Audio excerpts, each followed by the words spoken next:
की तुम्ही पंढरपूर नगरपालिकेला जे गायब झाला ते आता जिल्हा परिषदेला बाहेर आलाय. पालकमंत्र्यांना तुमच्यावर टीका करण्याची वेळ आज आली आहे. म्हणजे भारतीय जनता पक्ष कुठं तुम्ही दोघं एकत्र आल्यामुळे घाबरगुंडी झाली असं वाटतं? हे मुळात त्यांचं बोलणं ही कॅशेट जुनी झाली. 21ला पोटनिवडणूक झाली, तोच अपप्रचार केला. भालके संपलेत, भालके त्या ठिकाणी नॉट रिचेबल आहे म्हणणारे तिथले लोकप्रतिनिधी त्या पंढरपूर मंगळवेढ्यातले, आणि हे काय पक्षाचे वरून येणारे नेते, हाच अपप्रचार आणि तीच कॅशेट लोकांना देखील आज ते पाठ झाले.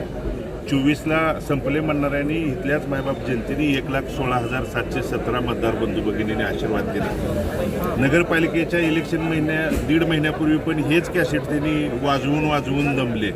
मात्र तिथल्या मायबाप जनतेने जवळजवळ महाराष्ट्रातल्या 3 नंबरच्या मताधिक्यानं नगराध्यक्ष निवडून देण्याची भूमिका बजावली.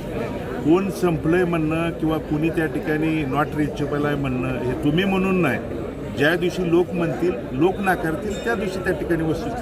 दादा, नगरपालिकेच्या निवडणुकीमध्ये ज्या पद्धतीने कोरड्या विहिरीमध्ये उड्या मारू नका, आमच्यासारख्या कालव्यात उड्या मारा. पालकमंत्री म्हणताय विरोधकांच्या कोरड्या विहिरीत मतदारांनी उड्या मारू नये, भरत्या कालव्यात आमच्या उड्या मारा, जेणेकरून तुमचा फायदा होईल असं पालकमंत्री म्हणतात.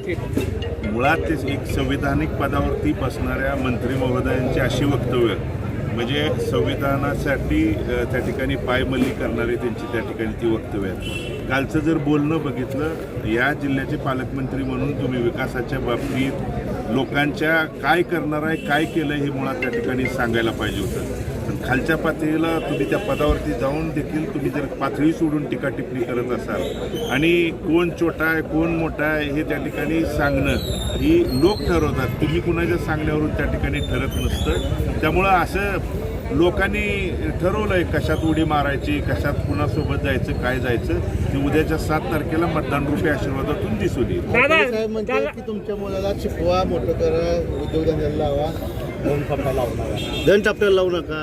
नाही, मुळात अतिशय त्या माझ्या 11 वर्षाचा मुलगा आहे, त्या मुलानं दंड थोपटला म्हणून आमदार साहेब जर म्हणत असतील की आम्ही देखील मेलेल्या आईची दूध पेलो नाही, जशाच तसं उत्तर दिलं जातं. 11 वर्षाच्या मुलाला काय उत्तर देणार?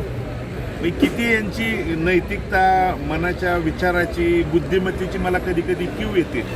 मी शिकवण्याच्या बाबतीत काळजी करू नका, शिकवून त्याला चांगले संस्कार देणं हे आमच्या त्या ठिकाणी कुटुंबाचं पहिलं कर्तव्य आहे. मात्र त्याच मुलाचा आजोबा वारल्यानंतर पोटनिवडणूक झाली होती, त्या पोटनिवडणुकीत विजय संपादन केला, त्यावेळी तुम्ही दंड थोपटले, त्यावेळी तुम्ही कुठल्या आईचं दूध प्यायला होता हे देखील लोकांना येऊन सांगायला पाहिजे ना. म्हणून ह्या असल्या भूमिका आणि ह्यांची इतकी त्या ठिकाणी म्हणजे लोकांच्यातनं हे कमी झालंय, अस्तित्व कमी झालंय. त्यामुळे पायाखालची वाळू घसरल्यामुळं हे जर 11 वर्षाच्या पोरांना दाखवतो करतो म्हणून जर भाषा वापरत असतील तर ह्याच्यासारखं दुर्दैव आपल्या तालुक्याचं काय? भगीरथ दादा नॉट रिचेबल हाच मुद्दा वारंवार दादा भगीरथ दादा 5,000 कोटीचा विकास त्यांनी निधी आणलाय मतदारसंघात. कुठं दाखवावं ना. भारत नानांच्या 2020ला दुःखद निधनानंतर जाण्यानंतर मी 21ला निवडणूक त्या ठिकाणी लढवतोय, पोटनिवडणूक लढवली, मी अपयश त्या ठिकाणी मला आलं. 24ला लढवली, अपयश आलं. मला त्या पदावरती संधी मिळाल्यानंतर मी त्या ठिकाणी जर नाही करून दाखवलं तर हे त्यांनी सांगणं किंवा बोलणं उचित आहे. तुम्ही आज जे बोललाय, जे त्या ठिकाणी सरकार आहे, एकीकडं काय सांगितलं जातं, केंद्रात आमचं आहे, राज्यात आमचं आहे, इथं द्या. यापूर्वी पण केंद्रात तुमचंच होतं, राज्यात तुमचंच होतं. किती तुम्ही निधी दिला, किती त्या भागात तुम्ही जाऊन बघा. रस्त्याचे प्रश्न तसेच आहेत, पिण्याच्या पाण्याचे प्रश्न तसेच आहेत. आज जे आमदार महोदय माझ्या विकास कामावरती किंवा मी काय केलं म्हणून विचारत असतील तर त्या भागातल्या मंगळवेढा तालुक्यातल्या 24 गावचा उपसा सिंचन योजना फक्त इलेक्शन आलं, आचारसंहितेच्या आधीच 1 आठवडाभर त्या ठिकाणी नारळ फोडण्याचा कार्यक्रम सुरू होतो. तिथं पिण्याच्या पाण्याची योजना भारत नानांनी सुरू करून शेवटच्या श्वासापर्यंत सुरू ठेवलेली योजना त्यांच्या जाण्यानंतर किती वेळा चालली, किती वेळा पाणी मिळलं हे त्या ठिकाणी त्यांनी सांगायला पाहिजे होतं. टीका टिप्पणी आणि आमदार साहेबांनी तेच नॉट रिचेबल आहे, फोन लागत नाही, कॅशेट जुनी झाली आहे, नवीन काहीतरी सांगा, नवीन काहीतरी त्या ठिकाणी. उपसा सिंचन योजनेला भारत नाना असताना कुठल्याही प्रकारची मंजुरी मिळाली नव्हती. मी साक्षीदार होतो. मी नानांसोबत त्याच राज्यपालांच्या कार्यालयात गेलो होतो. कोण गेलो पालकमंत्री मी म्हणताय. आमदार म्हणून त्या नानांसोबत गेलो होतो. अशी कुठलीही मंजुरी मिळाली नाही. मी ही साक्षीदार मुळात अस्तित्वात नसणारी योजना कागदावरती आणली आणि विदर्भ मराठवाड्याचा अनुशेष जोपर्यंत भरून निघत नाही तोपर्यंत पश्चिम महाराष्ट्रात कुठलीही योजना करायचं नाही हा विधिमंडळाचा ठराव असताना राज्यपालाकडून विशेष बाब म्हणून मंजुरी घेण्याची भूमिका भारत नानांनी केली. त्याची सगळे कागदपत्र शेवटच्या श्वासापर्यंत अगदी कोरोना काळात देखील फाईल ना फाईल टेबल टू टेबल फिरवण्याची भूमिका लोकप्रतिनिधी म्हणून भारत नानांनी त्या ठिकाणी केली. आणि ह्यांनी जे बोलतायत त्या पालकमंत्र्यांना आणि आमदार महोदयांना माझा आपल्या माध्यमातून सवाल आहे. तुम्ही 4 सप्टेंबर 2024ला तत्कालीन उपमुख्यमंत्री फडणवीस साहेबांच्या हस्ते त्या भूमिपूजन उद्घाटन केलं आणि त्याची पर्यावरणाची मंजुरी कधी मिळाली? 11 सप्टेंबर 2025ला पर्यावरणाची मंजुरी वर्षानंतर मिळते आणि राज्याचे जबाबदार उपमुख्यमंत्री येऊन जर तिथं त्या योजनेचा शुभारंभ करत असतील आणि पर्यावरणाची मंजुरी न करता करत असतील तर याच्यासारखं दुर्दैव काय? एकीकडं तुम्ही वेळोवेळी दिशाभूल करून तिथल्या शेतकऱ्याच्या जखमीवरती मीठ चोळण्याचं काम इलेक्शन आल्यानंतर करताय आणि तिथली जनता आता सुज्ञ झाली आहे. उद्याच्या 7 तारखेला आबादादा एकत्र आल्यामुळे पायाखालची वाळू घसरली असं वाटतंय का? आबादादा एकत्र आल्यामुळे त्यांच्या पायाखालची वाळू घसरली असं वाटतं का? कारण पालकमंत्र्यांच्या अजूनही पुढे काही सभा होणार आहे. गल्लीबोळात फिरावं लागतं याच्यावरून कळली. माझ्या माहितीनं मला एक माहिती मिळाली आहे. पुढच्या महिन्यापासून पालकमंत्री महोदय प्रत्येक गावातल्या गणपती मंडळाचे अध्यक्ष देखील नियुक्त करण्यासाठी येणार. राजकीय बळी घेतल्या चर्चा दादा. पंढरपूर तालुक्यातील 8 आणि मंगळतील 4 जिल्हा परिषदेमध्ये सुपडा साफ करू असं आमदार अवकडांकडनं बोलला. काय सांगू? नगरपालिकेला पण असंच म्हणले होते. आवताडे साहेबांना करकमगट कुठं आहे माहिती आहे म्हणून. दादा संग्राम गायकवाडाचा राजकीय बळी घेतल्याची चर्चा आहे. मुळात मी सांगितलं संग्राम गायकवाडाच्या बाबतीत भगीरथ भालकेंच्या बाबतीत काही जणांना पुतना मावशीचं प्रेम आज त्या ठिकाणी जागे झालंय.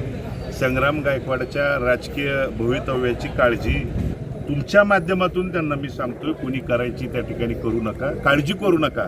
संग्राम गायकवाडांच्यासाठी मी असेल अभिजित आबा खंबीर आहे. भविष्य काळात तेवढ्याच सन्मानानं योग्य त्या ठिकाणी आम्ही सोबत घेऊन जाणारे त्या ठिकाणी कार्यकर्ते आहे. आणि म्हणून राहता राहिल्या संग्राम गायकवाडाच्या बळीचा प्रश्न असेल तर या गटातनं भाजपकडून त्या प्रीतीताई यलमार आणि यलमार कुटुंब गेले वर्षभर झालं प्रयत्न करत होते, लोकांच्या घरादारापर्यंत जात होते आणि अचानकपणे एक दिवसात एबी फॉर्म बदलून कुणाला त्या ठिकाणी तिकीट दिलं. मग त्यावेळी तुम्ही काय बळी म्हणाल का कानपिळी म्हणाल हे पण एकदा लोकांच्या पुढे येऊन सांगा. तुमच्या मित्राची बऱ्याच दिवसानंतरची इच्छा पूर्ण झाली, दोघं एकत्र आलाय, तसंच हे पॉझिटिव्ह राहील सगळ्या 100%.